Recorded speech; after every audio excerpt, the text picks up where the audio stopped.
A docencia é a base da universidade, pero tamén adoita ser a máis esquecida. Ensinar ben require tempo, dedicación, responsabilidade, formación continua e moitas veces non prestamos suficiente atención ao esforzo que fai o noso profesorado. En Consenso temos unha convicción clara, devolver a docencia o foco da actividade universitaria. E para isto propomos 3 medidas concretas. A primeira é a produción docente. Igual que estamos acostumados a ter uns ingresos por produción científica e por produción de transferencia, a principal actividade da universidade é a docencia e como tal ten que ser recoñecida a través duns puntos que recoñezan a actividade docente e que lle permitan ao docente que fai o esforzo de prepararse, de formarse, de innovar en docencia, de ter capacidade para mudar de equipo informático, asistir a congresos, seguir formándose. Temos totalmente asimilado que a produción científica de transferencia xera beneficio para a túa carreira profesional e, sen embargo, non temos un mecanismo que premie, que incentive a labor docente. A segunda medida é recoñecer que atender a un grupo grande require un esforzo docente moito maior. E iso ten que impactar no POD, é dicir, o esforzo docente que se lle recoñece ao profesor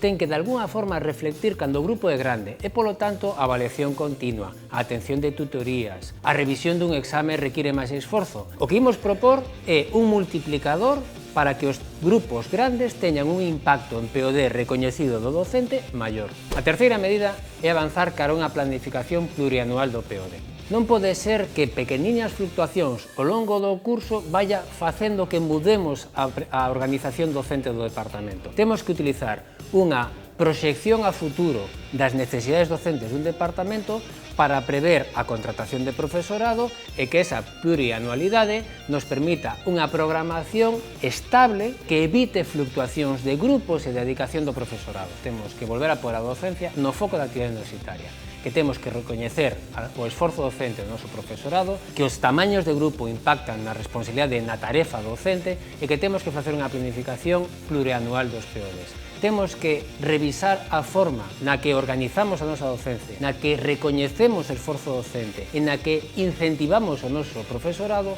para que poñamos esforzo en ser mellores docentes.